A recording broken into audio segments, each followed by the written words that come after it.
Hello, everyone, and welcome to another episode of Lords of Limited. My name is Ben Warney. Joining me on the line, as always, Mr. Ethan, the Last Airbender, Sax. Wow. Ethan, we've got Avatar previews. You've put me in charge of episode titles. How stoked are you for Avatar: The I'm Last Airbender? extremely I don't want to say I'm not stoked, but I have zero relationship with Avatar the Last Airbender as intellectual property. So in that sense, I am not. Like at least for Final Fantasy, I never played the games, but I was at least I was familiar Aware with it. of the I had IP, yeah. seen Avatar the Last Airbender. I have not. It's not a part of my lexicon at all. So I will be relying heavily on you and your experience with this franchise because you're in it. You watched the whole thing? I watched the whole thing. Bingo, bango, bongo. We're done. About 3 months ago, Catherine and I watched it, and it was good. Like, if you're, I guess I'm a success story for MTG crossovers. I mean, There it like, is. I really enjoyed the show, and I think I'm going to enjoy this Magic set more for having watched the show. So, if you're into cartoons and you want to check out Avatar: The Last Airbender, would recommend it. 2 thumbs up. It's a very light cartoon that has lots of there are like lessons being in the set is very appropriate. There's a lot of what are those things called? Like fables that have like a story and a Uh-huh. moral to them. There are a lot of things like that in the episode. So yeah, and I think they are nailing top-down design on a lot of the cards. For somebody who is, I would not call myself an Avatar: The Last Airbender fan, but as somebody who has seen the show, stuff seems very resonant to me. Awesome. Yes. So, any and all ideas about episode titles, please send them to Ben's PO box, and we'll be sure to incorporate them in future weeks. But today we're looking at previews. We were in a valley, I guess, a UB valley with Spider-Man, the set that shall not be named, and now we're back with preview season for Avatar: The Last Airbender, and hoping that this sort of bounces us back. I'm riding a bit of a high with Power Cube coming to Arena, the 2027 limited championships being announced, and it's looking like a good year in 2026 for limited, and I'm hoping we're going to end that way as well in 2025. How big of a life upgrade is being able to vintage cube in bed on your phone? It's really big. I really like it. It's a huge upgrade. I still I haven't mean, even streamed yet. well, I've only had time to do 3 drafts, and all of them have been in my bed. Like the drafts and the gameplay have all taken place in bed on my phone. It's been awesome. yeah. I have a deck currently that's got it's got Tolarian Academy, Candelabra to untap it, Displacer Kitten to blink stuff. So it's got ways to do infinite mana, and I'm terrified to play it on my On your phone. phone in So bed. I'm like, I drafted it on my phone, and I'm like, I don't think I can play this on my phone in case I have a turn where I draw my entire deck or whatever. So yeah, but I'm really enjoying the Power Cube so far. Yeah, I also am hyped about Avatar from the cards I've seen so far. I think it seems like there's a lot of cool cards to play with. I mean, early days here, we've got a third of the set or half the set or whatever, but the mechanics seem cool and there's lots of interesting cards to talk about in Greater Garbage. I'm excited for the format.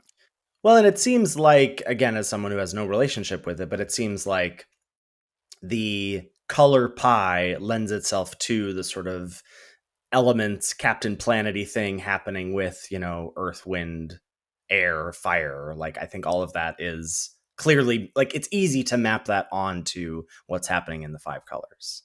Yes, they feel like magic cards to me, for sure. Yeah. All right. Let's chat a little bit about the Patreon page and then get into the new mechanics. We got the Patreon, folks. If you want to give back, show some love to the show, patreon.com/Lords of Limited is where you go to do that. We've got 2 perks we always want to shout out. One has access to our Discord, which is an excellent community of like-minded, limited individuals. So much stuff happening in the Discord in these sort of months or weeks, rather, leading up to a new set. But it's really fun to see, a lot of cube discussion happening, obviously, as people are getting cube curious or people just really diving deep into Power Cube on Arena. There's a lot of discussions about tournaments in 2026 with the limited champs coming up and people coordinating that, and that's cool to see. There is chat about that NRG tournament that we shouted out and people trying to maybe prep for that a little bit, looking at some EOE sealed pools in these later days of that format. but also just great places to talk about previews and do like practice drafts of a set before it comes out. And we've got Avatar coming out soon, so that's going to be applicable there. And we also have our podcast feed via the Patreon feed, which gets you access to not only this episode a day early ad free, but also access to our weekly bonus episode of Lords Unlimited, where I assume we'll be talking a little bit more about that LOL cube today, which I'm excited to dive into, to seeing where we're at with that this week. So if any of all that sounds of interest to you, head on over to the Patreon page, and we want to shout out our new patrons the first week that they join. This week we're welcoming MQ, Tim, Malky, Dustin, Malcolm, Adam, and No Name. Thank you, thank you, thank you. We really appreciate your support. Yeah, cannot say thank you enough. I was actually just reflecting on the difference between teaching and podcasting, and teaching is often a very rewarding but thankless job, and I'm thankful that I have the podcast where we do get a lot of thanks and like positive feedback, like when we go to events, or even just people taking time to send an email, or people taking time out of their day to go to patreon.com and like actually pledge money per episode is Yeah. awesome. Like that there are more adults in like the MTG world, and I think adults are generally better at, not that children don't appreciate me as a teacher, but adults are generally better at expressing it. And so when people take the time to do that, it means a lot. So thank you all. Yeah. All right. Let's dive into some new mechanics. First up, we've got Firebending X. And this says whenever this creature attacks, you add X red mana, and this mana lasts until the end of combat. So, for example, we've got Fire Sages, which is 1 on a red for a 2/2 uncommon. It has Firebending 1, so it'll add that 1 red mana when it attacks. That'll last until end of combat. And it has an activated ability of 1 red red, put a +1/+1 counter on this creature. Now, this is like the firebending cards, I think, are really interesting because some of them are like this, where it's like, here's a little bit of juice for something that costs more. Some of them are self-contained. There's like one that adds red red and makes a clue when it attacks. So like, and clearly you're like, well, I can use that 2 red mana to crack that clue immediately. And then some of them are sort of tacked on to like spells, or you've got like instance or flashback spells that have some firebending aspects to them. This is a really cool mechanic, I think. Yeah, I think it's very interesting. This card's going to be excellent with threat of activation on attacks, good aggressive cards, and the fire bending does very much lead itself to the aggressive archetypes in Magic too, where it's like you want a short burst to punch this damage through, and that's what the aggro decks are going to be all about. It looks like. Yeah, I mean, at the base of this of firebending is you got to attack to get the thing, so it's going to be an aggressive mechanic. Next up, we've got Airbend. To airbend a permanent or spell, you exile it. As long as that card remains exiled, its owner may cast it by paying 2 rather than paying its mana cost. So, as an example here, we've got Appa Steadfast Guardian. This is a mythic rare, 2 white white for a 3/4 flash flying bison ally. And when Appa enters, airbend any number of other target non-land permanents you control. Whenever you cast a spell from exile, create a 1/1 white ally creature token. Interesting. So this is like you could flicker some of your opponent's stuff. As I guess it's not even flicker. You could exile some of your opponent's stuff, but then more importantly, like with this having flash, you could flash this in to save something, and then when you cast a spell from exile, you get the 1/1 along with it. Yeah, I think airbending's cool because it's flexible both ways. It kind of works like blinking your stuff, as we see with Appa here, but it's also going to Mm-hmm. work to mess with your opponent's stuff and make them have to recast it for 2 mana, like sort of in between bounce and like the white exile effects that we've seen, like on Paolo's Elite Spellbinder card, where it's the 3/1 Mm-hmm. flyer and you exile a thing, they have to pay 2 more to cast it. Somewhere in the middle of those two worlds, which I think is a very cool mechanic for white. Next up is Waterbend, which is a cost that includes an amount of mana. And then to pay a Waterbend cost, you may pay the specified amount of mana or tap an untapped artifact or creature you control instead. So, sort of a combination of convoke and improvise as a way to pay these abilities. This is Rectangles the mechanic, baby. Rectangle's a mechanic. Yeah, we'll see how supported it is, but I'm excited about it in theory. The example card we have is North Pole Patrol, 2 and a blue for a 2/3 uncommon. Tap it to untap another target permanent you control. And then Waterbend 3, tap target creature an opponent controls. Um, I love, I've just decided that like these kinds of cards I just always love because I feel like there's always It's like Transformers, more than meets the eye to these kinds of cards. Like Nanoform Sentinel was near and dear to both of our hearts. We've got Vizier of Tumbling Sands in the Lol cube, and that reminded me of like, oh yeah, like just these little 3 mana, 3 toughness blue creatures that untap other permanents, right? Just like the fact that it says permanent means it's a 3 mana mana dork in blue, and then has so many other applications it can do as well. Yeah, absolutely. This card looks very fun to play with, and I think waterbending looks like a very fun mechanic. It is certainly the mechanic I am intrinsically most attracted to as a Magic player. Shocking that it's on, on blue cards, but Yeah, yeah, I'm going to be doing some waterbending in Avatar. nice. Next up, we've got Earthbend, which is a keyword action that includes a number. Whenever you Earthbend, choose target land you control. As the Earthbend ability resolves, that land becomes a 0/0 creature with haste that's still a land. Then put +1/+1 counters on it equal to the Earthbend number. I missed this part originally, this next part, when I was reading Earthbend cards, which is when an Earthbended land dies or is exiled, it returns to the battlefield tapped under your control. So there's a safety net built in there because inherently turning one of your creatures into a land is risky, especially with airbending in the set.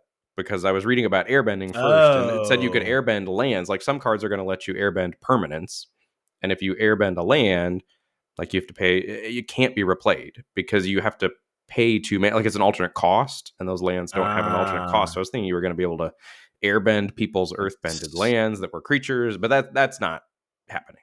so if you airbend an earthbended land Then with it comes counters back on it, tapped. then Yes. it just comes back tapped. Yeah. Okay, great. What's the example card we have here? Badger Mole, which is 4 and a green for a common 4/4 Badger Mole.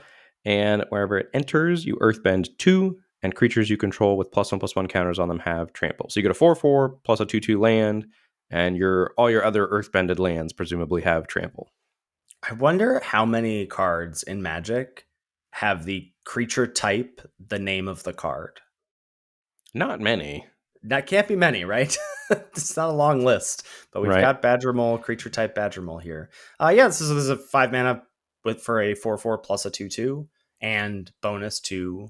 I mean, the 2/2 having trample isn't that big of a deal, but ostensibly other things will have counters on them that are Well, and it's larger. cool too that you can earthbend if you want to. You can go tall and keep earthbending Oh on the same yeah, land, right? And grow it. So you start with a 2/2, and the next time you earthbend, you could earthbend your 2/2 into a 5/5 or whatever.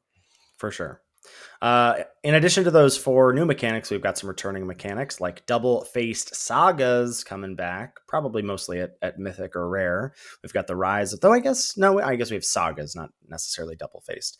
Here we've got the rise of Sozin. I'm going to be relying on you for pronunciation as well.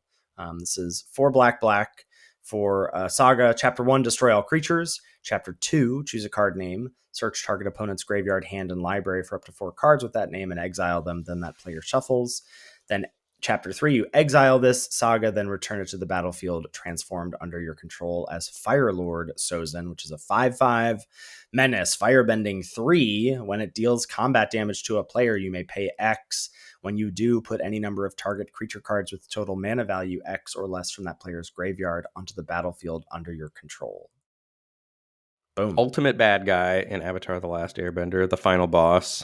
Oh, nice. What I really like about this card is that I feel like it's one of the few cards that teaches you that after damage is dealt, there is still a There's part still a of your combat yeah, phase that exists. yeah. Matt, thank Magic Online for educating me about that. Yeah, exactly. Next up, we've got Lessons, which is a returning subtype that appears on some instants and sorceries. So, for example, we've got Aang's Journey, which is a 2 mana sorcery lesson with kicker 2. So you can pay an additional 2 as you cast it. Search your library for a basic land card. If this spell was kicked, so if you paid 4 mana, instead search your library for a basic land card and a shrine card. Reveal those cards, put them into your hand, then shuffle. You gain 2 life. So for lovers of environmental sciences, this is a very reminiscent power crept card of that version, but learn isn't in the set. So we're not getting lesson and learn paired together. So there are just cards that reward you for casting or having lessons in your graveyard. So lessons matters as a type, but not a pairing of lesson learn. Like you're not going to be able to get lessons out of your sideboard like we did in Strixhaven. Yeah. Though I imagine this is a bit of a we're getting Strixhaven 2.0 next year, and I would imagine that Learn and Lesson will both return to that set. Hopefully. And then, so as an example of a card that cares about learn, we've got Aang the Last Airbender, which is 3 and a white for a 3/2 uncommon flying. And whenever Aang enters, airbend up to one other target non land permanent. Whenever you cast a lesson spell, Aang gains lifelink until end of turn. Oh, Airbend is sweet. This just is giving me like, I mean, I know you have to pay 2 for it, so maybe it's not that sweet, but it's giving me a little Glimmer Point Stag vibes. Also, tokens beware. And like I said, it's very cool that it's a small enough cost that you wouldn't mind doing it to your stuff if you have things with really good Right. ETBs, but it's also enough that it's very annoying for your opponent, and I think is going to make the games very interactive, assuming there is lots of airbending going on. Mm-hmm. Exhaust is back from Ether Drift, which is an activated ability that can only be activated once. Plays nicely with Firebending, gives you something to do with that mana at instant speed. As an example card, we've got Hog Monkey, which is 2 and a black for a 3/2, not creature type Hog Monkey, but it is a Boar Monkey, unfortunately.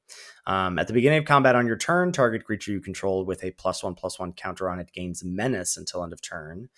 And you can exhaust this for 5 mana to put 2 +1/+1 counters on it. So it would be a 5/4 with Menace. Yes, and you can only use that exhaust ability once, but exhaust plays very nicely with firebending. Mm-hmm. So I And, assume that's going to be a staple of the black red decks.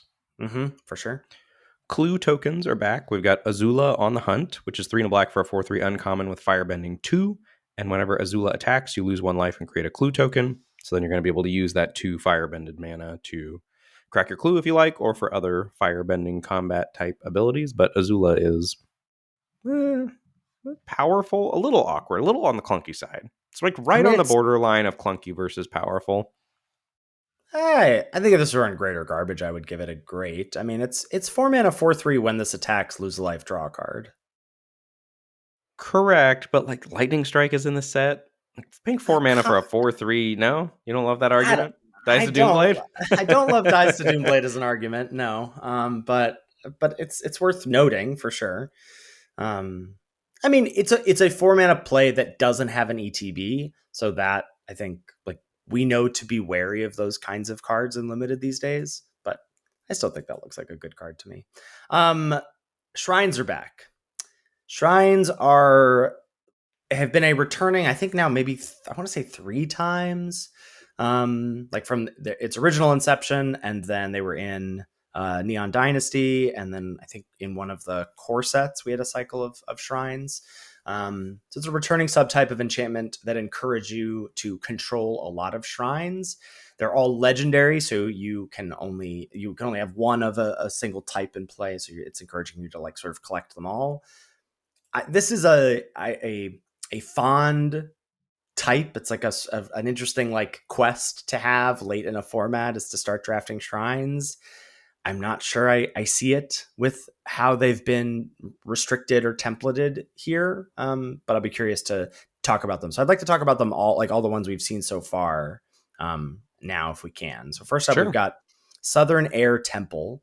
So it's 3 and a white for an enchantment shrine. They're all uncommon. When it enters, you put X +1/+1 counters on each creature you control, where X is the number of shrines you control. And it says whenever another shrine you control enters, put a +1/+1 counter on each creature you control. And they're all templated like this. That like they enter, they do a thing for the number of shrines you control, and then whenever another shrine enters, it does that thing as well. Correct. Yeah, this one is powerful, I think. And to be clear, if you have never played with shrines before, previously they were static effects that happened usually during your upkeep, but you got every Right. turn bonus that got amplified for each shrine you controlled. Right. So the fact that these don't auto re-trigger, I think, is a big knock against them. And like Southern Air Temple, yes, it's powerful to put a +1 counter on each of your creatures. But then the more that you're like trying to do the shrine thing, the less creatures you're going to have. So are you just okay with this as a one shot, which doesn't even make it feel like a shrine card to me? Well, there is going to be a thing with going wide in one of the archetypes, Mm-hmm. and this looks good there. And Also, I, works with itself in multiples, right? So you could play one, put a counter on your team, and then you play a second one, and you get 3 +1/+1 counters, right? Because you'll get the 2 from the other oh, one, And then No, right? no. You'll get two. You'll get two. You'll get You'll two. just I'm get wrong. I'm wrong. 2. You'll just get two. I'm wrong. That does make it so it's like it could just be a contained thing in white if you're doing a white go wide thing. No, that's not true, right? Won't there be a window where you control them both? So the first one will put 2 +1/+1 counters? I feel like No, that's when it enters. as soon Yeah, as it but enters, when the second one enters, X will be 2.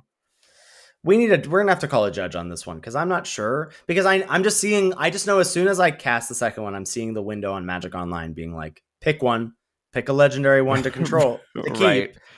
And so I don't know if it checks if like if that window allows or the window So where they're both once, on the like, if it checks on battlefield. resolution and there'll only be one left. But either way, Right. also, if this is the second shrine that you play, you're getting 2 +1/+1 counters on your team. That's really powerful. I agree. Can we look at the other shrines We can. that we've seen? You're over this already.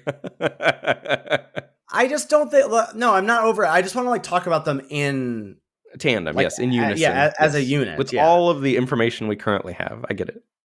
Crescent Island Temple is the red one. 3 in a red. When it enters, for each shrine you control, you make a 1/1 red monk creature token with prowess. And then whenever another shrine enters, you get a 1/1 red monk creature token with prowess. That one I think is less good. Yes. I wish that like I really wish that this one curved into the white one. Like if this was 3 mana and the white one Correct. was 4 mana. I mean, you can still go turn 4, turn 5.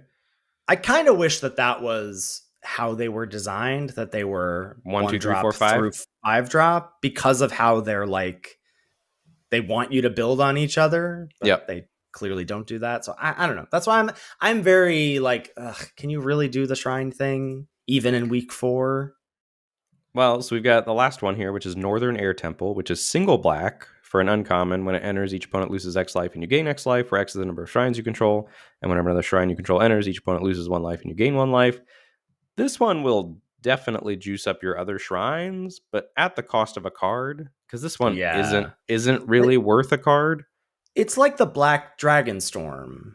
Correct. From TDM, which was the 1 in a black. When it enters, you drained 2 and I think surveilled 2. And then when you played a dragon, you got to pick it up. And that wasn't very good, but at least it surveilled also. But assuming this is doable, which I think we should assume that it is doable. I think this version, with them being cheaper and one-shotty, looks better than the really expensive, like where you cast it and have to wait till your upkeep. Like at least you instantly get the benefit from these. Like there's something to be said there. It's also nice with airbending, where assuming you can airbend your own stuff, you can airbend your shrine to re-trigger the ETBs. I think there's stuff going on there. I'm cautiously optimistic, like after seeing these 3. The white one certainly seems juiced enough for me to be interested in doing the thing. Although if you've got a bunch of shrines, maybe you don't have a bunch of creatures. That's what I'm saying. It's like the white one seems like, yeah, maybe you just play like 2 of those in a white go wide deck. But I'm less, it does, like I read those 3 cards and I'm not like, oh yeah, I want to draft 5 color shrines. I agree. I feel similarly. Okay. All right, where do we want to go next? This podcast is sponsored by BetterHelp. Winter is coming, which means shorter days, but they don't have to be dismal. It's time to reach out and check in with those you care about and to remind ourselves that we're not alone. I have an old friend from grade school who I've not connected with in a long time. A lot of sort of like every few months, one of us will call or text the other one, but our schedules never quite line up. And then I don't know if you have the same thing, but I have this thing where with someone I haven't talked to in a while, my anxiety starts to creep in about how long it's been and is it going to be awkward or is the conversation going to be too, like we have so much to catch up on. I got to carve out like 2 hours for this and I feel guilty about not having gotten back to her sooner and I make a much bigger deal out of it than it actually is. And then last week we finally got on the phone and it was great to catch up about our life and kids. And it makes you wonder, like, what were you even worried about? What were you waiting for? Seasonal depression is no joke, and it's important to stay connected. We're healthier when we have community and when we have support from friends, family, or therapy. BetterHelp is one of the world's largest online therapy platforms, having served over 5 million people globally. This month, don't wait to reach out. Whether you're checking in on a friend or reaching out to a therapist yourself, BetterHelp makes it easier to take your first step. Our listeners get 10% off their first month at betterhelp.com/lords. That's BetterHelp, HELP.com/lords. And now, back to the show. So that's it for mechanics, new and returning. So let's go to the draft archetypes and what the linchpin signpost cards are. I love that you also included in our show notes not only the little blue white is flyers, but you also included the avatar, the little blurb that Wizards always puts with each of the archetypes. Absolutely, it's fun. So we've got blue-white flyers up first, classic limited archetype. Take to the skies with Aang and his friends. Gather a team of flyers and soar like an airbender. I'm not only going to put you in charge of episode titles for this set, but I will be putting you in charge of reading all 10 of those. Done. I'm here for it. So the only blue-white card we've seen so far is the multicolored hybrid uncommon, which is 1 Azorius for a 2/4 uncommon. Soka Lateral Strategist, who's a human warrior ally. It's got Vigilance, and whenever Soka and at least one other creature attack, draw a card. Cool. It's got a little, gonna forget the name of the equipment, but the one that's in Power Cube, that it's like the one on a white auto equips to a 2/2. And then when it's got that text, when it and another creature attacks, draw a card, which is good. Yeah. I mean it having a big butt also helps. I assume this will have attacks on turn 4, but it's rapidly going to, you're going to want to be able to give it flying or combat tricks or something. Sure. Yeah. Next up is blue-black, draw 2. Hunt for knowledge, using clues and other draw effects to trigger your second draw reward cards. That's a mouthful. Your draw 2 reward cards, but I guess your second draw reward cards. The long game is yours. The couple cards we've got previewed so far are Hama the Bloodbender, which is 2 and triple Dimir hybrid, so 5 mana total for a 3/3 legendary creature human warlock. When Hama enters, target opponent mills 3 cards. Exile up to 1 non-creature, non-land card from that player's graveyard. For as long as you control Hama, you may cast the exiled card during your turn by waterbending X rather than paying its mana cost, where X is its mana value.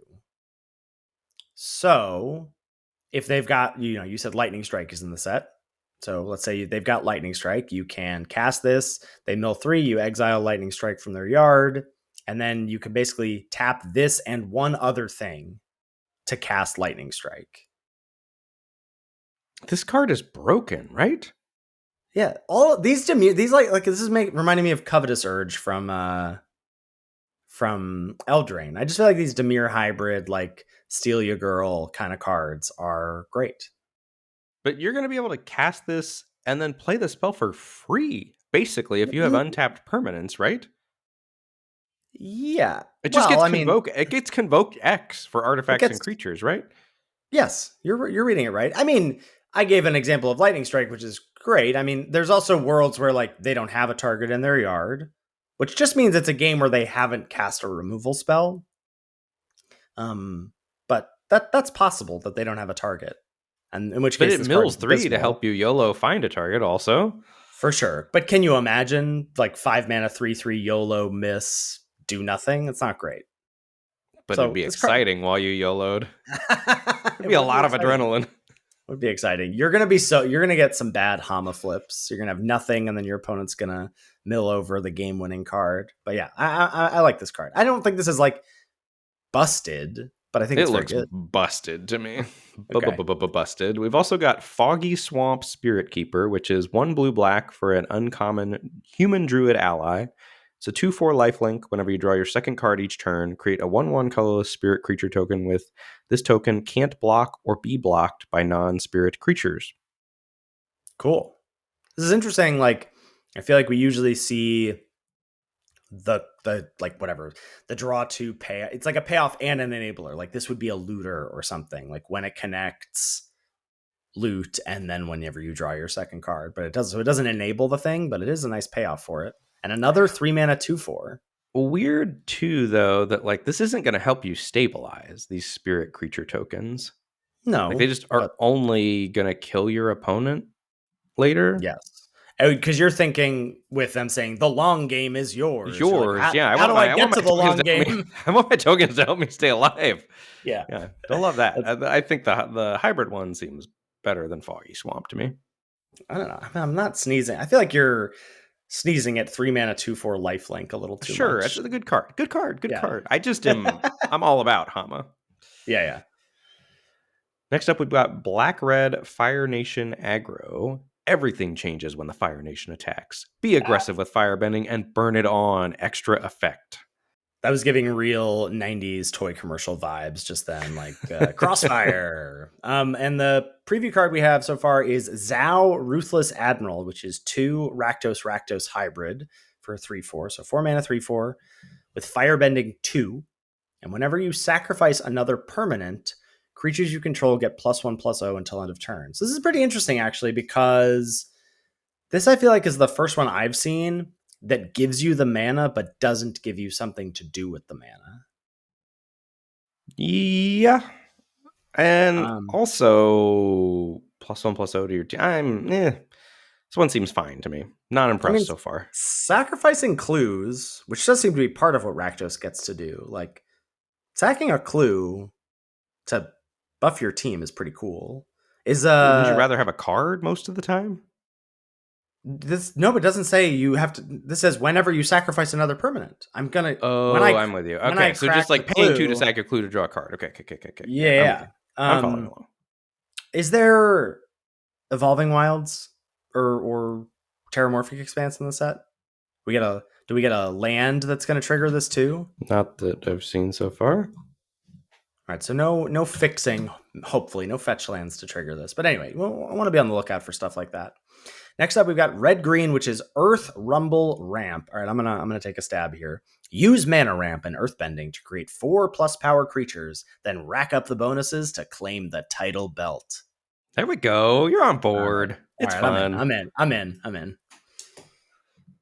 So, example card here we've got is Uncle Iroh, which is the hybrid one. It's 1 Gruul for a 4/2 uncommon with Firebending 1. Lesson spells you cast cost 1 less to cast. Interesting. And so, like, if you've got a lesson that is whatever, this is going to give you a red mana. The lessons are instant speed, most of them, some of them. Instants or sorceries, some of them, yeah. So some instants you can cast for on the cheap. Like this is going to give you 1 cheaper with its static and then 1 cheaper with the single red mana it generates. That's nice. Incidentally, Uncle Iroh, my goat character from the show. Really? Okay. Yeah. He's Fire Nation, which are the bad guys, but he's like an elder Fire Nation, and he's like he's got a lot of wisdom to impart in the show, and like comic relief. He's very good. Do you feel like they did him well here in this card? He's a little underpowered if he's your goat card. I don't. I mean, goat character, not my goat card. Goat character, yeah. My goat character, yeah. A little underpowered, I would say. Okay. Green-White Allies is up next. A world united is unstoppable. Play allies and generate tokens to go wide and hit your enemies hard from all sides. First card we've got here is Suki Kyoshi Warrior, which is 2 Selesnya for an uncommon. Star 4, so star power, 4 toughness. Suki's power is equal to the number of creatures you control. When Suki attacks, create a 1/1 white ally creature token that's tapped and attacking. This card is strong. It's Adeline. I mean, yeah, it's strong. This card's strong. All right, it's strong. It's strong. One of the better ones we've seen so far, if not the best we've seen so far. And the other one we've seen is White Lotus Reinforcements, which is 1 green-white for a 2/3 with Vigilance. It itself is a human soldier ally, and it says other allies you control get +1/+1. And Suki is both an ally and makes the tokens it makes are 1/1 white ally creature tokens. So yeah, green white caring about allies. It's in the name. Green white allies. There it is. It's in the name. Next up is Black White Sacrifice. Victory comes at a cost. Play smaller creatures and clues, then gain the upper hand when you sacrifice them. It just doesn't sound like a good selling. You're not selling me there with your creatures are small, but you can get rid of them yourself. The example card here we have is High Buy, Spirit of Balance. I feel like it's got to be High Buy. Let's go High Buy. 2 Orzhov hybrid for a 3/3, 4 mana 3/3. Whenever it enters or attacks, you may sacrifice another creature or artifact. If you do, put 2 +1/+1 counters on High Buy And when High Buy leaves the battlefield, put its counters on target creature you control. I'm not into it. 4 mana 5/5 is large if you've got something that you want to sacrifice. 4 mana 5/5 is large, and notably it says when it leaves. So even if this gets exiled, and you could airbend it yourself if you want to, like, it leaves, it dumps its counter somewhere, it comes back, it sacks something for value, and I don't know, Like maybe a I'm cool combat trick kind of thing. Yeah, I'm selling that myself. Sounds like the like Ethan me. Sacks do a lot of work to get small benefits. Yeah. All right, never mind. I'm in on black white.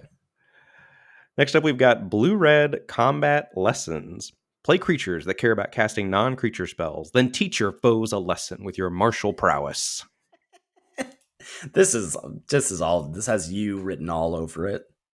Yeah, this archetype does look very fun. It looks kind of Monastery Swiftspear-esque. Signpost uncommon here is Dragonfly Swarm, which is 1 blue-red for a star 3, so star power, 3 toughness, uncommon, dragon insect. It's got flying and ward 1. This creature's power is equal to the number of non-creature, non-land cards in your graveyard, and when this creature dies, if there's a lesson card in your graveyard, draw a card. It's really interesting that we've got this Enigma Drake variant here that counts more than instants and sorceries, that it's non-creature, non-land. So I don't know if there are like trinkety artifacts running around, but if there's little like cantripping artifacts that can make their way to the yard, obviously maybe if you like have self-mill and you've got, blue aura removal, like that's going to count towards this. That's pretty sweet. Yeah, this card looks juiced. It's very powerful. I think this is either my favorite or my second favorite past Hama. Like, and certainly in terms of power level, up there with Suki and Hama. Mm-hmm. Black green is +1/+1 counters. Accrue power by any means. Stack up counters to gain bonuses and control the Earth Kingdom from within. So not graveyard stuff, huh? Not graveyard stuff, and this is very flavorful. As this being black green, the Earth Kingdom's like very green, obviously, but the Dai Li are like this secret police of the Earth Kingdom that stage a coup and like are bad, take it over from within. It's very, very flavorful. So we've got a Dai Li Agents, which is the signpost uncommon here. 3 black green for an uncommon 3/4 human soldier. Whenever this creature enters, Earthbend 1, then Earthbend 1. Whenever this creature attacks, each opponent loses X life, and you gain X life, where X is the number of creatures you control with +1/+1 counters on them.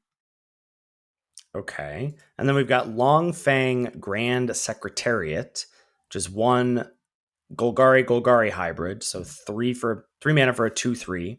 Whenever another creature you control or a land you control is put into a graveyard from the battlefield, put a +1/+1 counter on target creature you control. This stuff looks supported. There are a bunch of other cards that care about +1/+1 counters that we're going to see in some of the preview examples that we go through. I like both these cards a fair amount. They're not broken or anything, but they're good.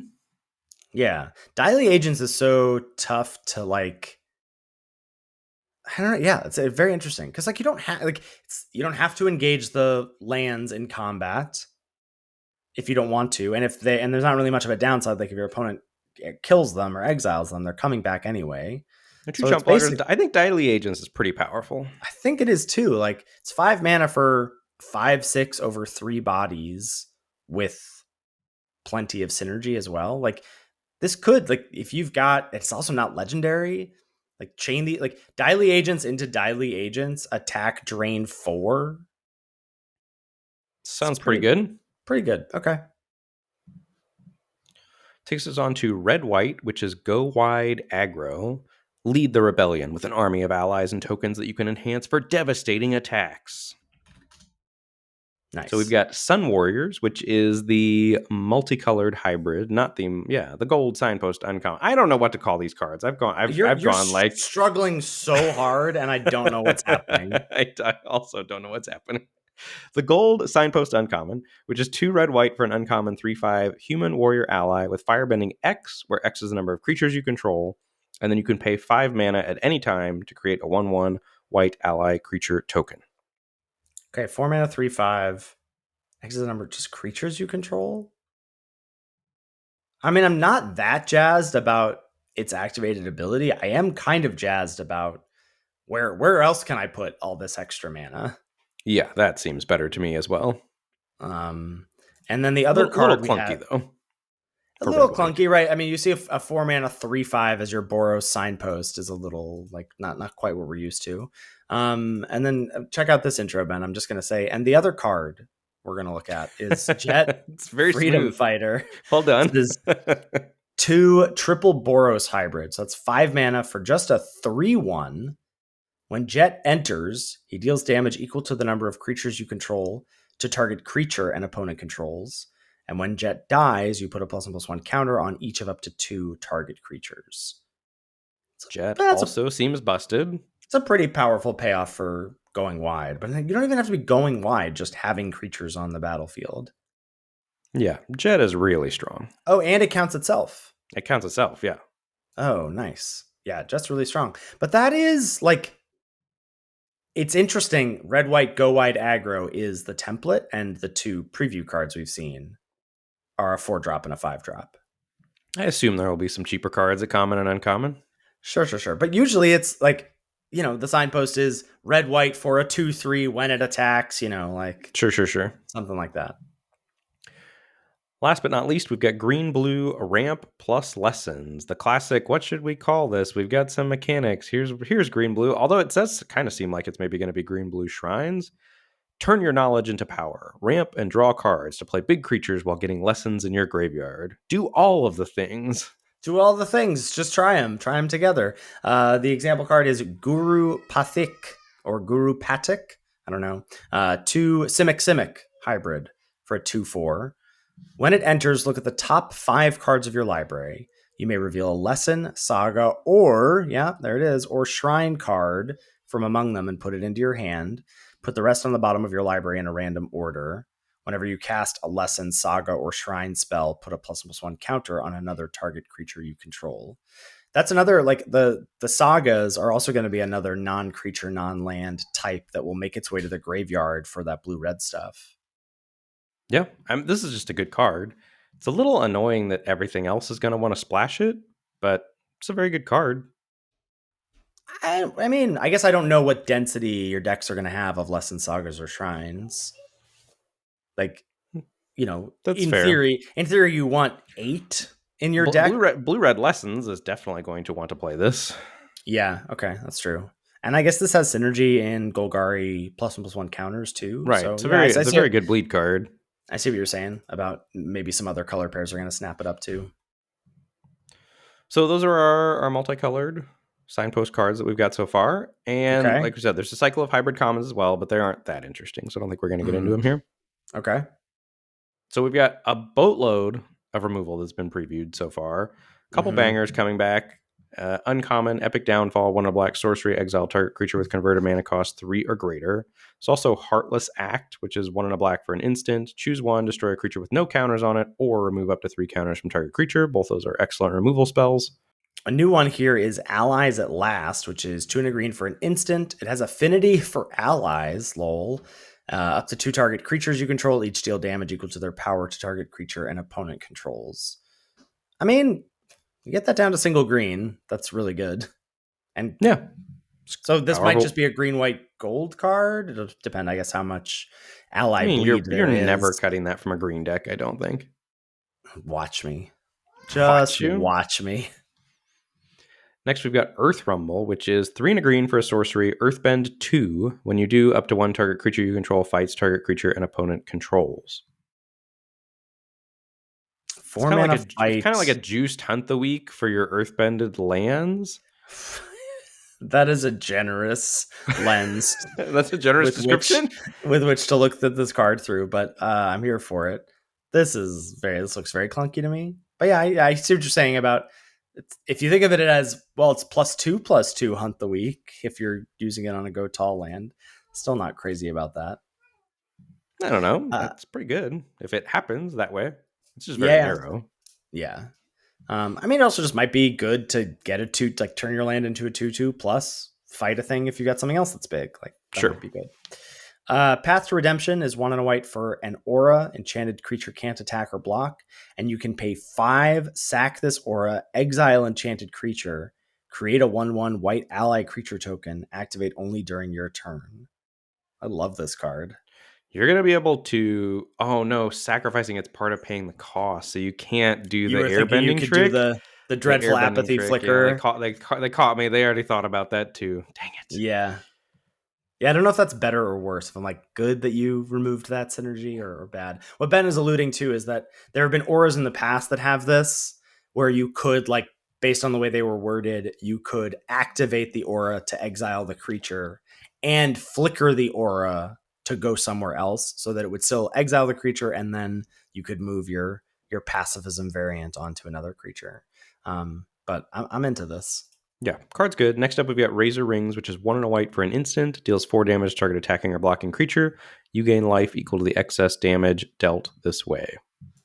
I like that card too. I think I like the 2 mana deal 4s, and I like that it could be like 2 mana, kill their 2-drop, gain 2. Yeah, it's a good card. Lost Days is 4 and a blue for an instant lesson. The owner of target creature or enchantment puts it into their library second from the top or on the bottom, and you create a clue. This is pushed. So it's your top or bottom spell. For an additional mana, you get a clue. And second from the top, which is not Yeah. nothing either. Like, that's big. That's an upgrade.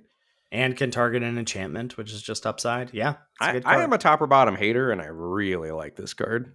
Well, have you peeped the Ben Warney signature about these cards is what's the triumvirate here? Is there an instant speed draw spell? Is there a counter spell to go with this? I don't. There's a quench variant, which Okay. is it's the quenchiest for 1 and a blue, which is quench, counter target spell unless controller pays 2, Okay. which is a line from the show. I don't remember about card draw at instant speed. Okay. All right. I mean, I assume blue will have some card draw spells. What's next? Watery Grasp is up next. Single blue for an enchantment aura. Enchant creature. Enchanted creature doesn't untap during its controller's untap step. Then you can waterbend 5 to have enchanted creature's owner shuffle it into their library. But it doesn't tap it itself.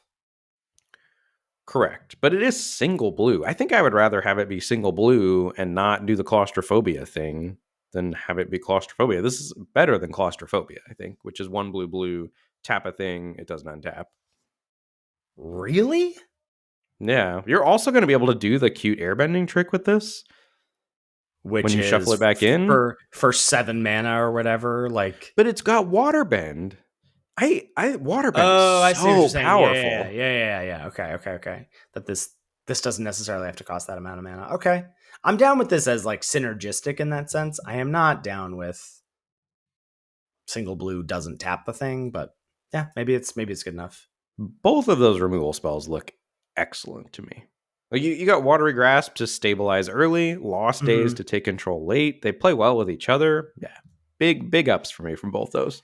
But that's only assuming you're playing against an aggressive deck. Like, what if you're playing against a deck that isn't? Those aren't really good removal spells.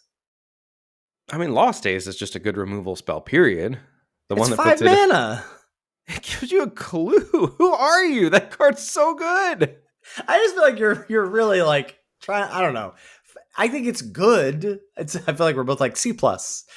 I'm selling hard. No. Classic preview season. No, you're going B- on that card?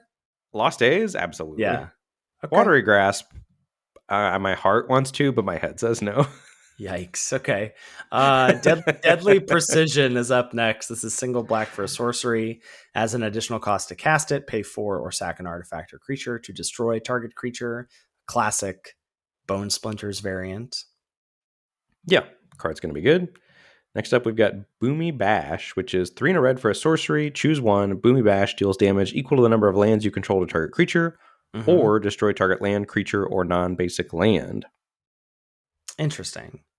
So if they happened to have gone too tall on their earthbending, you can cut them down to size. Correct. Okay. Lightning Strike, you said, is back. 1 and a red, instant, deal 3 to any target. And Rocky Rebuke is a new card. 1 and a green, instant.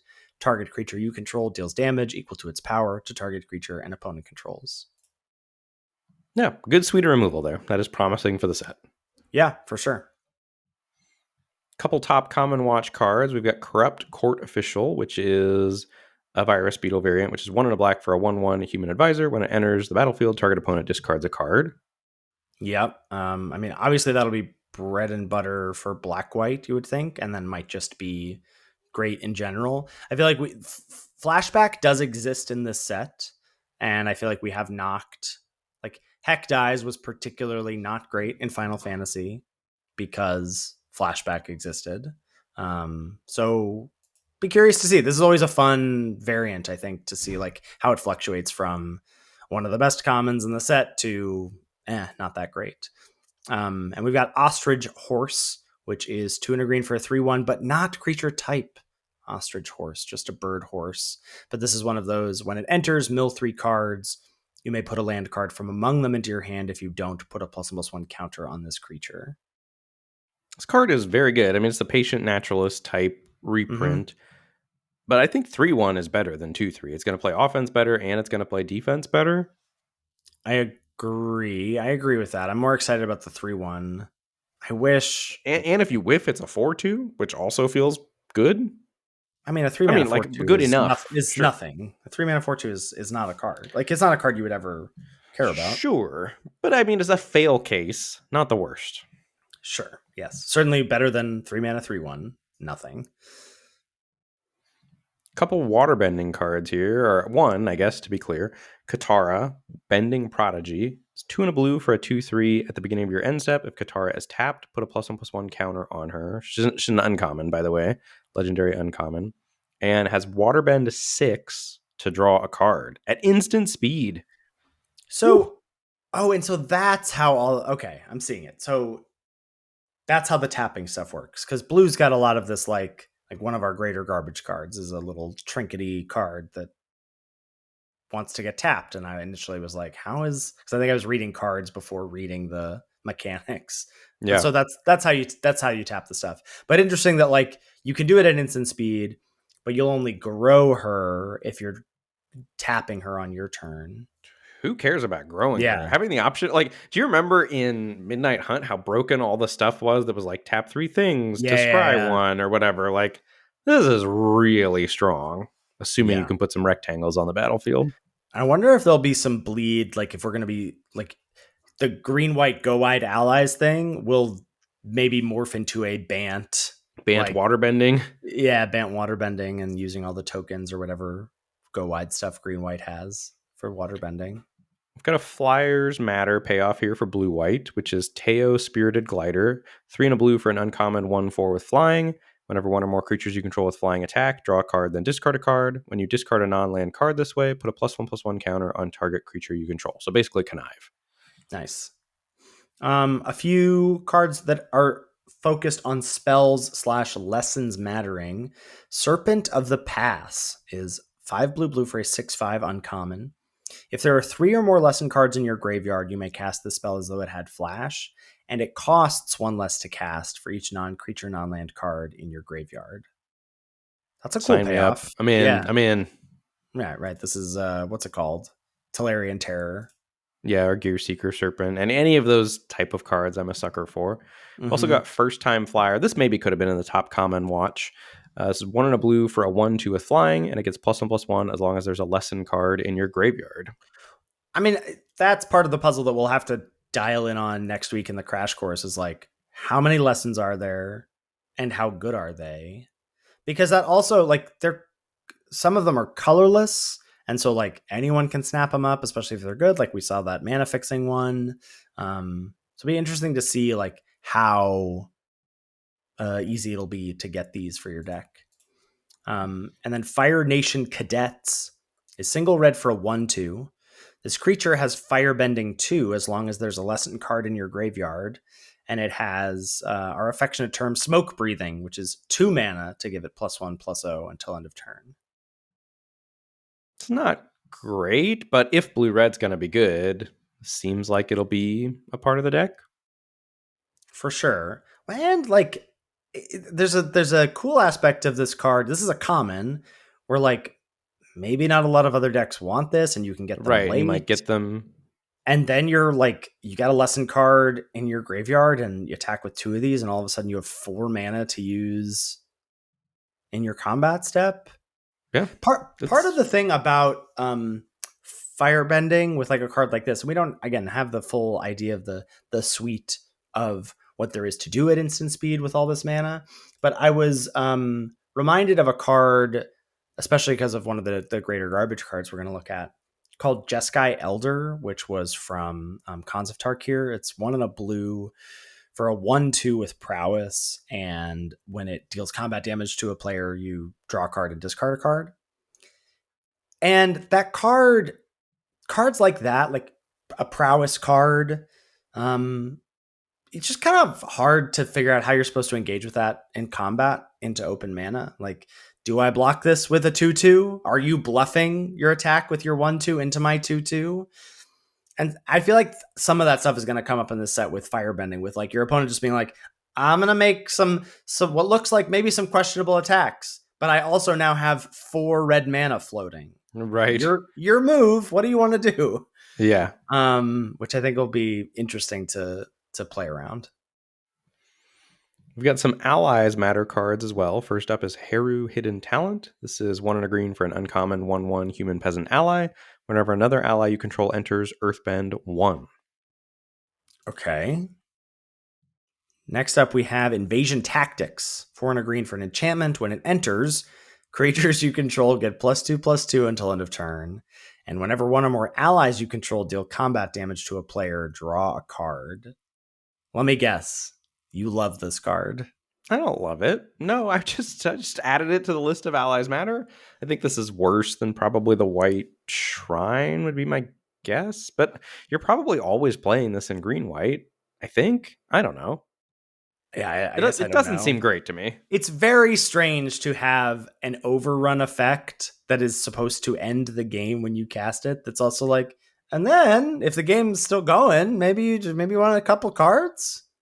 But that's good, right? It's good. It's better than Overrun because we've learned that Overrun doesn't end the game. This is sure. Think of this as, can I sell you that this is On the Job from Murders at Karlov Manor? I told you loved this card. Yeah, I think that's a fair. I mean, it's not an instant, but so like it's not a combat trick like On the Job was. Sure. But yeah, but you get the draw for free, unlike On the Job. Yeah. And it's a mana more expensive. I don't love this card. I think it will be played in green white. Listeners, let us know in the comments. Does Ben love this card? Lastly, we've got Avatar Enthusiast, which is 2 and a white for a 2/2. Whenever another ally you control enters, put a +1/+1 counter on this creature. Usually this type of creature costs 4. I mean, it's a mana undercosted. When have we seen this type of creature before? Like things that grow for the like Unruly Mob or things like that. Like usually if there's 2/2s that grow with counters, they cost 4. They cost 4. Yeah. Yeah, has an interesting card. We got to see, like, is there a Raise the Alarm for allies? Like 2 mana make 2 1/1 allies? Would they dare? That would be pretty broken, I think, but we'll see. They seem from the gold uncommons, they do seem interested in pushing green, white, and black green that we've seen so far. All right, we just got a few cool cards to take a look at next, which is Momo Playful Pet. White for a 1/1 uncommon with Flying Vigilance. When it leaves the battlefield, choose 1, create a food token, put a +1/+1 counter on target creature you control, or scry 2. It's just an excellent, cheap Magic the Gathering card. Very flexible. Yeah. And again, cool that it says leaves the battlefield. So not only is this sack fodder for you in your black-white deck, but also something you can airbend and get the effect as well. And as I assume is going to be great in blue-white flyers as a flying vigilance card. Vigilant, that then you can waterbend later. That is gluey. Okay. Yeah. Next up is Ty Lee, Artful Acrobat. 2 and a red for a 3/2 with prowess. And whenever it attacks, you may pay 1. When you do, target creature can't block this turn. Oh, you could probably stack firebending mana, like triggers, to use firebending for this, right? Yeah. Oh, that's really good. Yeah, I think that one is certainly less good than Momo, but a cool card, as the category suggests. Next, we've got War Balloon, which is 2 and a red for an uncommon 4/3 vehicle with flying. You can pay 1 to put a fire counter on this vehicle. As long as this vehicle has 3 or more fire counters on it, it's an artifact creature, and it's got crew 3. It's pretty strong, I think, as a place to dump your firebending mana. It's Oh basically a 3 yeah. mana 4/3. I in a firebending deck. Yeah. Yeah. Also interesting that there are, like, we've got this creatures being tapped matter thing seeded throughout, and there are vehicles as well. So you can Correct. that's a place you can tap your creatures into. Flopsy, Boomy's Buddy, is 4 GG for a 4/4. When it enters, put a +1/+1 counter on each creature you control. But we know Ben doesn't like that effect. I like that effect. Ben doesn't like it. Each creature you control with power 4 or greater can't be blocked by more than one creature. This is very good. Very good. I'm less excited about this one. Okay. I don't know. This is a 6 mana 5/5 that's going to anthem your Pump your whole team. team That's and good. make It's your good. cards harder to block. This is better than that Overrun enchantment and the White Shrine. I agree. It costs 6 though. I think this is something you want to cost 6. I think you're happy to spend 6 mana on this. That's what I think.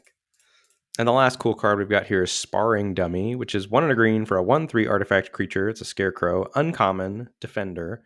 You can tap it, mill a card, put a land card milled this way into your hand. You gain 2 life if a lesson card is milled this way. This is a cool card. I love what is that card? Isn't that like 1 and a green for a 1/1? It's like a very old card that does this thing. It doesn't do the gain life, but like you basically mill a card, and if it's a land, you get to draw it instead. Don't And know what card you're thinking of? I love that card. And it's not good, but I love it. And I'm excited about this card. Sparring Dummy is going straight into the Lords of Limited cube. Oh, for sure. It's got types. It's got derps It's got around. types, got milling. Yeah. I am excited for that as a 50 takes addition to get to shout the cards we want to add to the cube. All right, next up we have Invasion Submersible. This is 2 and a blue for a 0/0 artifact vehicle. When it enters, return up to 1 other target non-land permanent to its owner's hand. And it has an exhaust ability, which is Waterbend 3. This vehicle becomes an artifact creature. Put 3 +1/+1 counters on it. And this is really Waterbend 2, because you can use this To help to turn it tap into a for creature. it. Yeah. I mean, you won't be able to do the surprise block thing if you do that. Sure. But, I mean, this is mana ward This juice. is This card's incredible. excellent, yeah. And the last one we're going to take a look at here is Soka's Haiku. 3 blue for an instant lesson, uncommon. Actually a haiku, which is cute. Counter target spell. Draw a card, then mill 3 cards. Untap target land. That's a cool card. And it's a very cool card. And is Cryptic Command. And it's Cryptic Command, yeah. You're going to be interested in the milling 3 cards to dump more lessons in your graveyard, more spells in your graveyard. This card looks very powerful. All right, we have come to everyone's favorite segment, certainly mine. Great or garbage. We've got, I don't know, about a dozen cards on this list here. And the rules are quite simple. We have to come down on either side of, is this card great or is this card garbage? First up is Gran. Single blue for a 1/2 legendary creature, human peasant ally. Whenever Gran becomes tapped, draw a card, then discard a card. Non-creature spells you cast cost 1 less to cast as long as there are 3 or more lesson cards in your graveyard. I like this card. If you force me, I'm going to say great. Because I think it plays really well with waterbending. We've seen the vehicles. There's just enough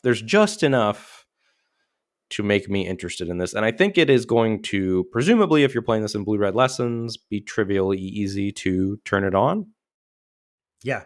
And I think all of that for 1 mana adds up to a card I am interested in. And plus the times where you just get to, on the play this on turn 1, your opponent doesn't have anything, and you just get that free loot on your first attack with it is also going to feel really powerful. I think that is honestly going to feel the worst to me is when your opponent just gets that free loot Correct. to smooth their draw early and then has this throughout the game. Like, that makes it feel like I have to kill this. It's very innocuous also, to where like you don't really want to kill it, but it's also giving pretty good value. Yeah. So like in the right deck, it's going to be great. And so I think that means it's got to just be great. Next up, we've got Honest Work, which is blue for an aura. Enchant creature an opponent controls. This is an uncommon. When this aura enters, tap enchant a creature and remove all counters from it. Enchanted creature loses all abilities and is a citizen with base power and toughness 1/1, and tap, add colorless, named Humble Merchant. Did they do it? Did they make Unable to Scream that you're excited about? No, they did not. It turns it into a land. This card, I think, is hot garbage. I think the joke here is that it's best against Earthbend. Because like it's already a land, and so it doesn't matter. So you're just like shrinking it down to size. But even that, I'm not that excited about. Yeah, none of this seems good to me. I would vote garbage on that as well. Master Paku is up next. It's 1 and a blue for a 1/3. It's a legendary creature with prowess. And when it becomes tapped, target player mills X cards, where X is the number of lessened cards in your graveyard. This was another one of the cards that I was like, oh, this is kind of like, this is even before I was thinking about all the tapping with Waterbend, that just like, it's hard to engage with this in combat and to open mana.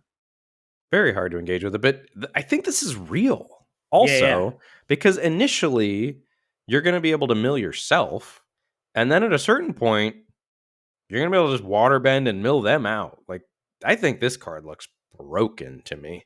This is just, it's brain freeze in modern day retail limited, basically. You don't have to tell me that. Yeah. This also looks like a good Lords of Limited cube card. Oh, you want to get some, maybe it's harder to get it tapped there. We'll have to take a look at that. We'll see. Yeah, we're lacking in vehicles, I would say. We might need to juice some vehicles there. But I think, yeah, in on Master Paku, this card looks great to me. Yeah, very good. Buzzard Wasp Colony is up next. This is 3 and a black for a 2/2 uncommon bird insect with flying. When this creature enters, you may sacrifice an artifact or creature. If you do, draw a card. Whenever another creature you control dies, if it had counters on it, put its counters on this creature. I'm not that into this card, I would say. I'm also not, but it's close, right? Like, is 4 mana 2/2 flyer ETB draw a card? That busted? That's good. It's good. Like, but that's what I'm saying. So like, but that's not even me going like, how could they ever print a card like that, you know? And this is an uncommon, so it's a 4 mana 2/2 flyer. Have some hoops if you want to draw a card, and then it can grow tall. I don't know. I think I'm out on this card. I also, if you force me to choose, I'm going to say garbage, but I think it's interesting. It's so close. Next, we've got Cat Gator. 6 and a black for a 3/2. 6 and a black for a 3/2. 7 mana 3/2. With lifelink. When this creature enters, it deals damage equal to the number of swamps you control to any target. I mean, there's hybrid mana in the set. What does that have to do with anything?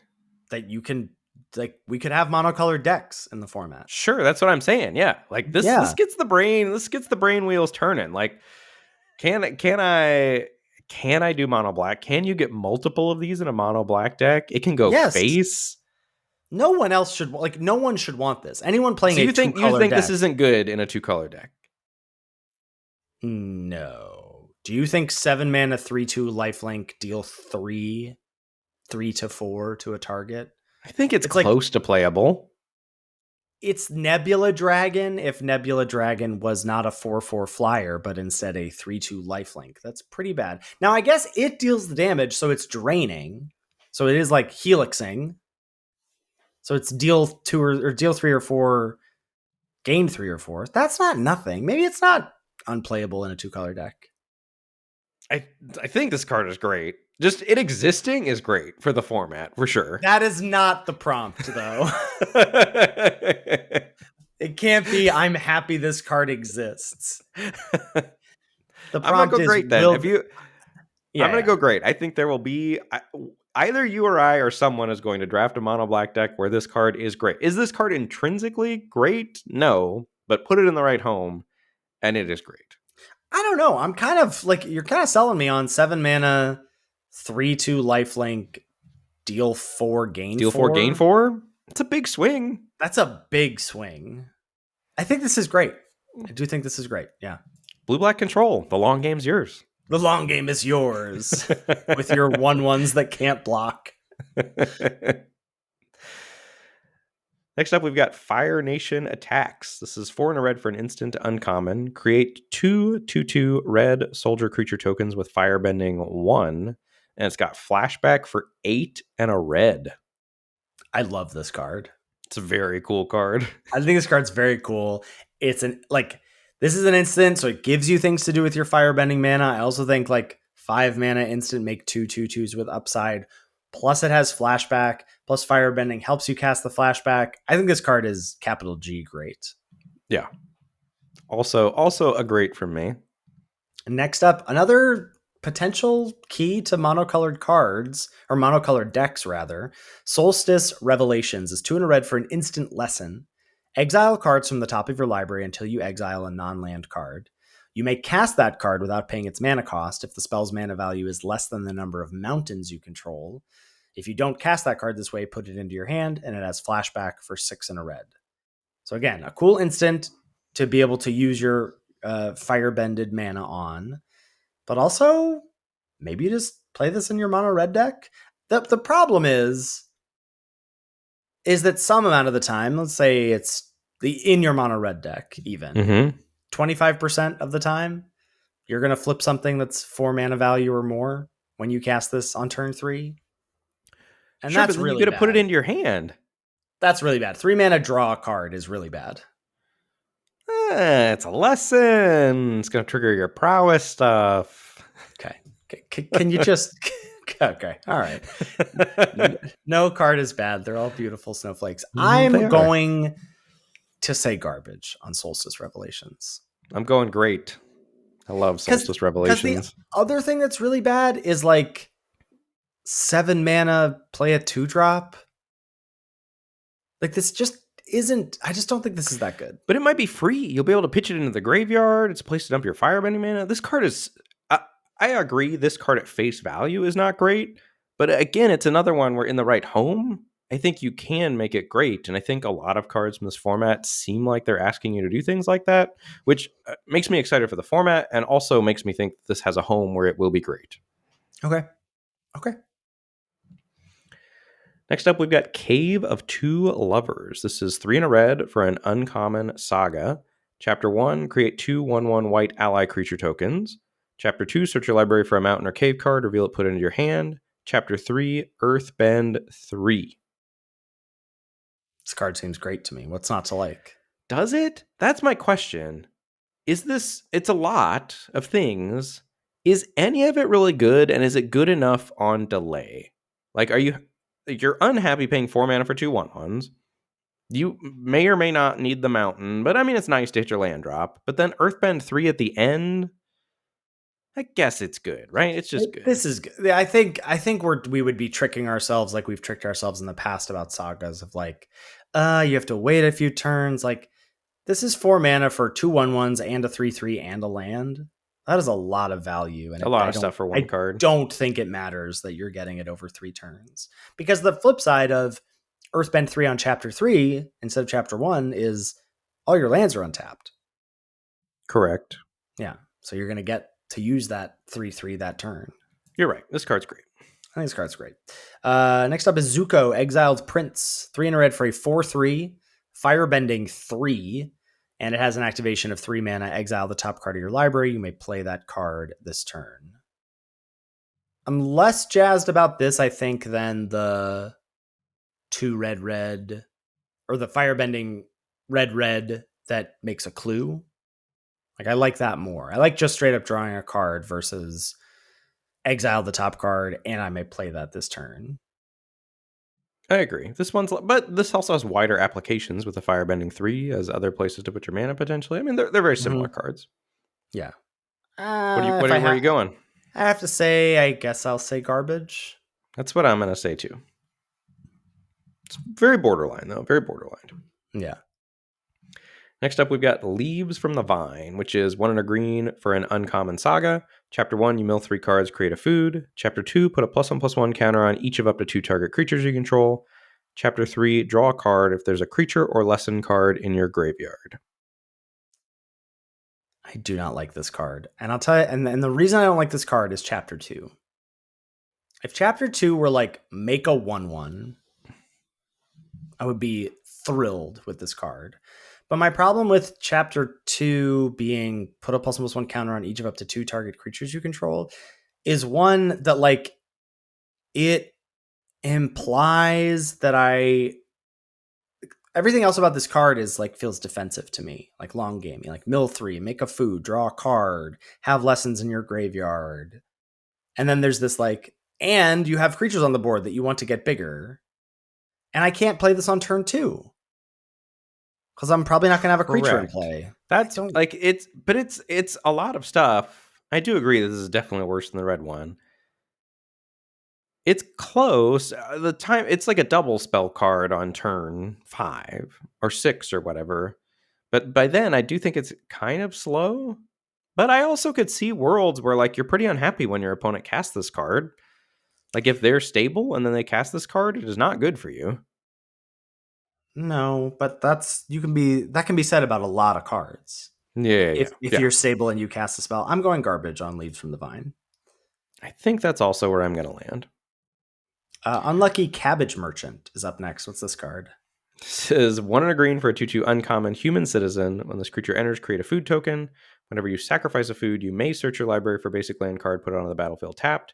If you search your library this way, put this creature on the bottom of its owner's library, then shuffle. This is like a running joke in the show where this guy just shows up everywhere the gang is, and his cabbage cart always gets destroyed. This is a very cool, flavorful top-down design for the show. I also really like this card.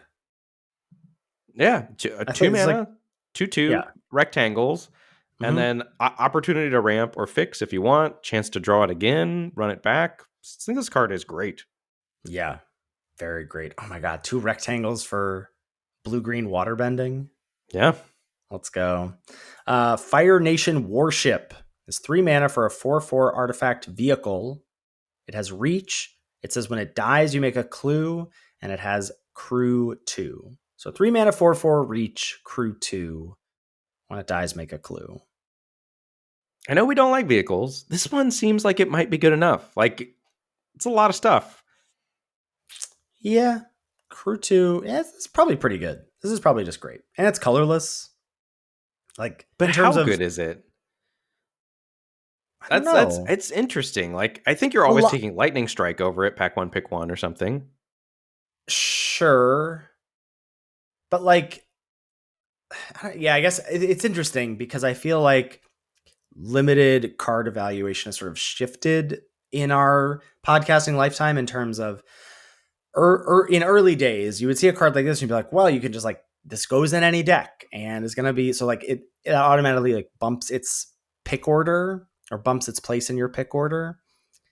But I don't know if that's the case these days when like decks are so juiced and cards are so good and in the play booster era. But I am thinking about the applications of like obviously vehicles are places your tapped creatures can go. It making 2 body or 2 rectangles, like it dying into a clue is good for things that care about waterbending. It's good for your black-white sacrifice deck. Like it's also a 3 mana 4/4 reach that is big. That's what it seems hard to attack through. I think it is just great. Yeah, I think this might just be great. Next up, we've got Flexible Waterbender. This is 3 and a blue for a 2/5 common with vigilance, and it's got Waterbend 3. This creature has base, power, and toughness 5/2 until end of turn. My stag, my beloved, you're back. It's back. So the joke here is it's a 4 mana 2/5 vigilance. You can attack with it, and then if they don't block, you could tap this and 2 other things, or tap this and 2 mana to make it a 5/2. I mean, are you ready to call it great? Best common. Why isn't this in top common watch? You know, better than Zipsig Appraiser. This card is not good. I'm gonna say it. I mean, I don't like it's as good as Wishcoin Crab is going to be, as good as 4 mana 2/5 vigilance is going to be, and I just don't. I think the age of Wishcoin Crab has passed. But yes, vigilance, waterbending. I mean, both of those are words on this card. Yes, I think it's pretty good. This can't be pretty good. It can't be. It can't be. I don't think so. I kind of want to say great. Okay. I mean, you are allowed to do so. I think I'm going to go great for the Okay. content. Oh my god, this next card is actually great. Yeah. This card also probably should have just been on the top common Top alert. commons, yeah. Yeah. It was 1 and a blue for common 1/3. Forecasting Fortune Teller is the name. And when it enters, you create a clue token. This looks insane. Thraben Inspector, 1 more mana, 1 more toughness.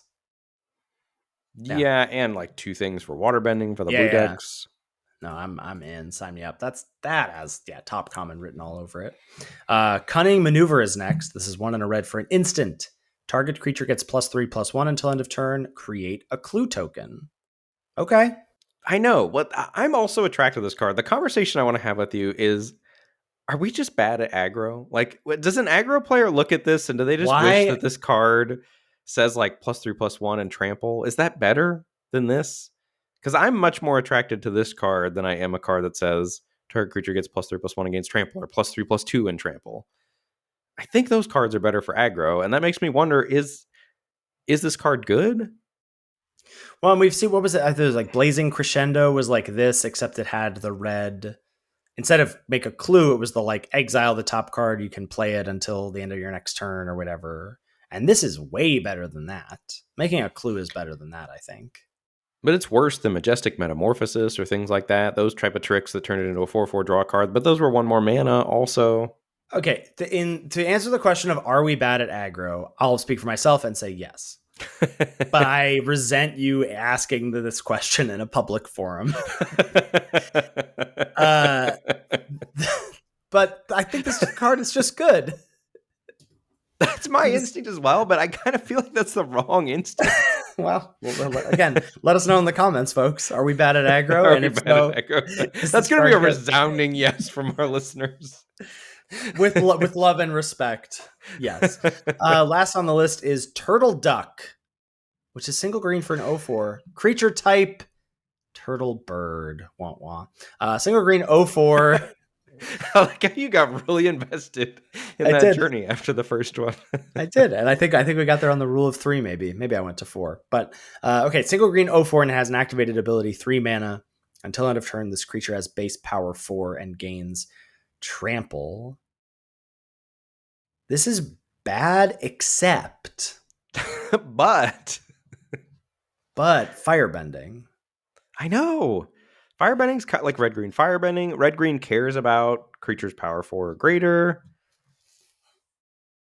I think as a Gruul gold card, you could sell me on it. Well, there's also this weird thing too, where like early in the game-ish, like it's gonna be able to attack with threat of activation, and people aren't gonna be able to block. Whether or not you want to spend 3 to push 4 damage, probably not. But right, but then there's no threat. That's the thing about threat. Yeah. There has to be a threat. There has to be a threat. Touche. Am I wrong to like this card? I like this card. It sounds like you said great to every card on this list. Did you love every card? No. Okay. Are you wrong to like this card? I don't want to say you're wrong. I don't like this card. Historically, this kind of card is not good.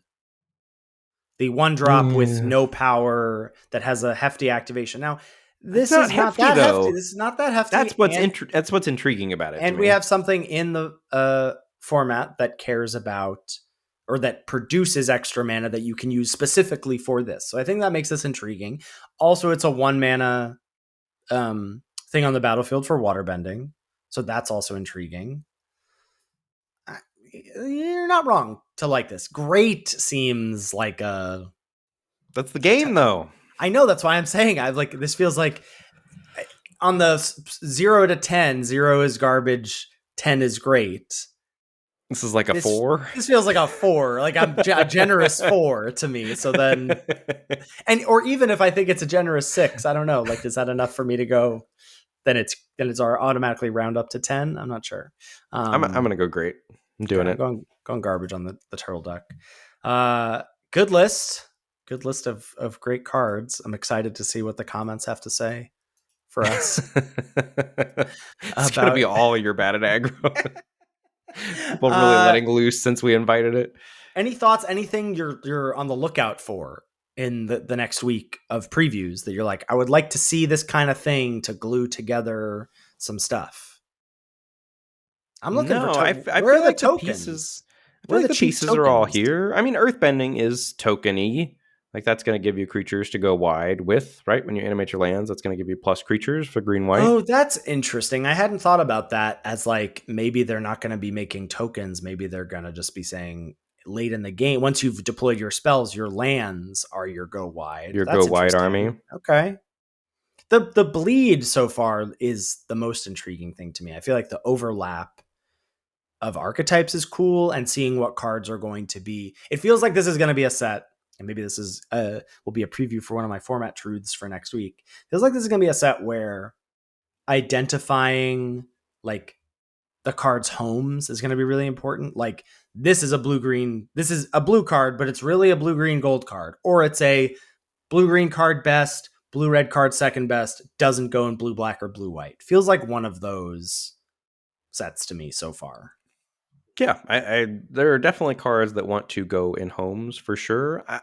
I'm I'm cautiously optimistic. I just want to see more cards. Nothing specific. I'm not like, ooh, I need this to make this thing work. I just want to see more cards because I like what I'm like. You know, if we're starting to weave a tapestry or whatever to get into our Survivor tribal analogies. Starting to Yeah. weave a tapestry. I like what I see so far. Like the tapestry is incomplete. I just want to see what the full picture is going to be. Yeah. I also hadn't quite realized that Earthbend can also be used in the black white sacrifice thing, because you can sacrifice that land Land and and then then come it back. Yeah. comes back. It's not the worst. Yeah. A lot of overlap. Excited about that. Feels like a fun puzzle that will play out over some weeks of like, oh, and did you see that this card interacts here in this space? Like, it seems like this format is going to be ripe for that. Yeah. A little more meat on the bone than Spider-Man. Sorry, Peter. And on that place, we will wrap it up. Thank you, as always, to Salty Pretzels for our intro and outro music. Make sure you give it a listen. You can find all our content at lordsoflimited.com. We've got linked to our episode backlog, our YouTube channel, our Twitch streams, our Patreon page if you want to check that out. All of that is available at lordsoflimited.com. If you got any feedback about the show or any questions, shoot us an email at lordsoflimited@gmail.com. Thanks so much for listening, and we'll catch you next week for another episode of Lords of Limited. Thanks, everybody. See you later.